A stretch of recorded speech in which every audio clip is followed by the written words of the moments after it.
ওই যে দেখেন, সে আমাকে দেখে ভয় পায় না, আমি তার এত। তোমার একটু কান্নামা দেখাও, দেখো দেখো। হ্যাঁ হ্যাঁ হ্যাঁ, এই লাঠিটারে পিঠের পিছনে লুকায় নিয়ে যে দাঁড়ান, ওইটারে কি করি এবার চলেন যায় দেখা দেয়। এই যে দেখেন, তুমি যে আমার বাগানের শাকসবজি খেয়ে বড় হইতেছো, তার জন্য আমার তো এইটুক পাওনা আছে। তাই পানিতে নামতে ভয় লাগে, তাহলে আসো কেন সোনা পাখি?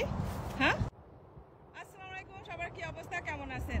ওই যে দেখেন আমার সাথে নিকে আজকে আমার সাথে, সে তারে বলছে একটা পোজ দাও, সেলফি তুলি। কত আশা করছিলাম যে আমার বাগানের শাকসবজি মনে হয় খাইতে তারা আসবে না, কিন্তু না, ও মা, নেটের বেড়ার নিচ দিয়ে তারা চলে আসতেছে। আমি কিন্তু জুম করি নাই। এই যে দেখেন, আমি যে ক্যামেরাটা ধরে রাখছি, সে আমার এত কাছে বসে আছে, তাও পানিতে ঝাঁপও দেয় না, কিছুই না।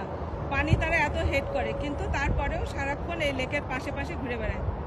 এর যন্ত্রণায় এই যে সব গাছপালা আমাদের এই যে আমার ঘরের সামনে এসে রাখছি, ওই পিছনে আমার এত সুন্দর বাগান থাকতে আমি বাগানে দিতে পারি না।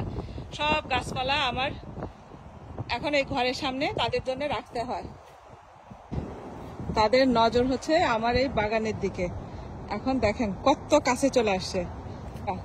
তোমাকে একটু আমার দর্শকদেরকে দেখাই নেই, তুমি কেন এখানে এসেছো বলো?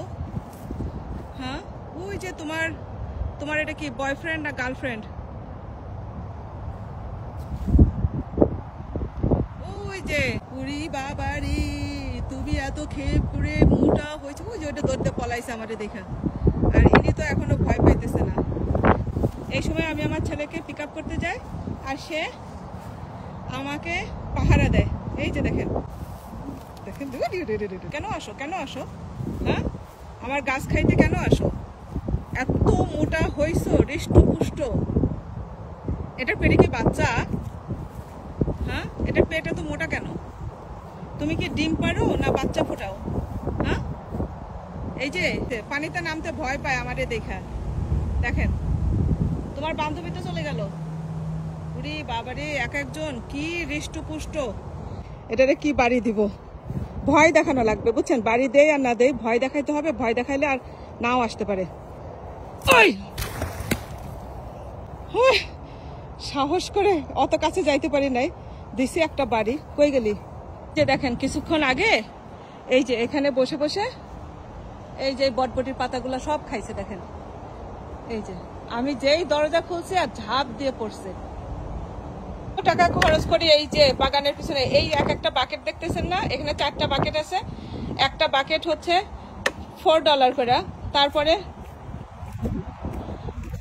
$5 করে এই যে মাটির বস্তাগুলা, এই ফুলের পাতাগুলা পর্যন্ত খায়। কেমন লাগে বলেন?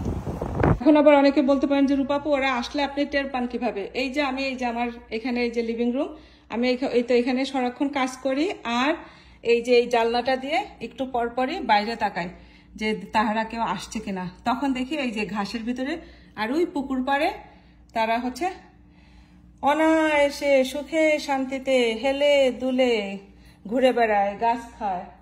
জানি না এদের হাত থেকে আদৌ রক্ষা পাবো কিনা। শুধু আমি একা না, ফ্লোরিডাবাসী অনেকেই এদের অত্যাচারিত। অনেকে তো বাগান করা বন্ধই করে দিছে। তো যাই হোক, সবাই ভালো থাকবেন, সুস্থ থাকবেন। আজকে এই পর্যন্তই। রূপাপুর ভিডিওগুলো ভালো লাগলে শেয়ার করে দিবেন। আল্লাহ হাফেজ।